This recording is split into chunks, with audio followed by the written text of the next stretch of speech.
शक्ति अस्तित्व के एहसास के एपिसोड की शुरुआत सौम्या से होती है, जो हरमन से कहती है कि अगर वह किसी को सच बताता है तो वह प्रीतो के साथ अपना रिश्ता तोड़ देगी। हरक्षी ने उन्हें वहां से जाने के लिए कहा। करीना कहती है कि मैंने पहले ही कह दिया था कि यह परिवार हमें अपमान के अलावा कुछ नहीं दे सकता। सौम्या ने हाथ जोड़कर माफ़ी मांगी। वे वहाँ से चले जाते हैं। हरक्षी कहते हैं कि अगर तुम चाहो तो मैं तुम्हें यह हार पहना सकता हूँ।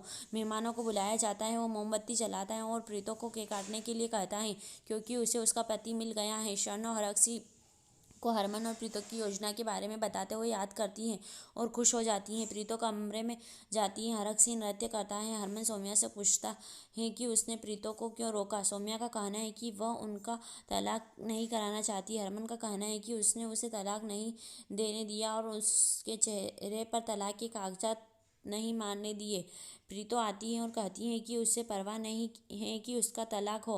हरमन परेशान हो जाता है और वहाँ से चला जाता है। मोहिनी हरक्षी से कहती है कि किस्मत हमारे साथ है। हरक्षी का कहना है कि उन्हें लगता है कि घुटन महसूस हो रही है और उनका सच सामने आ जाएगा। मोहिनी कहती है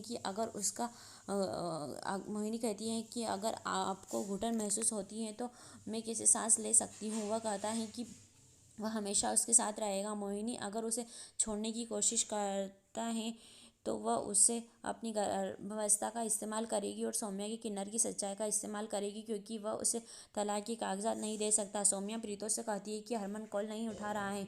हरमन सोचता है कि उसे आदर्शवादी पत्नी मिली है जो उसके परिवार के बारे में सोचती है। वह मल्लिका, सुरभि और सौम्या को कॉन्फ्रेंस कॉलिंग के जरिए बुलाता है और बताता है कि सौम्या की वजह से वह अब विकलांग हो गया है।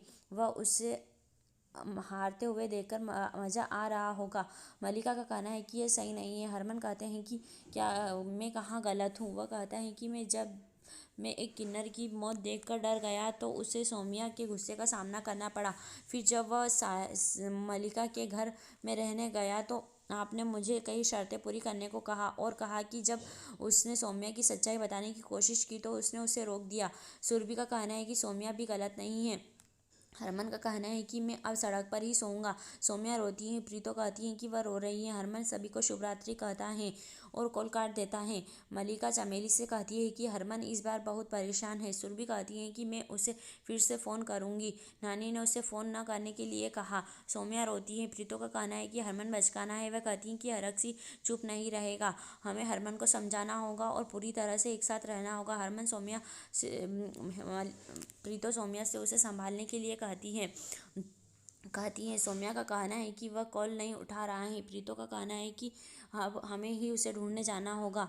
मोहिनी उन्हें बाहर जाते हुए देखती है। वह हरक्षी के पास दौड़ती है और उसे जगाती है। हरक्षी का कहना है कि जब कोई उसे ऐसे जगाता है तो वह चिढ़ जाता है। मोहिनी कहती है कि प्रीतो बाहर गई है और उसके खिलाफ कोई योजना बना रही होगी। हरक्षी उसे आराम करने के लिए कहता है और कहता है कि मेरे बाद केवल तुम ही इस घर पर राज करोगी।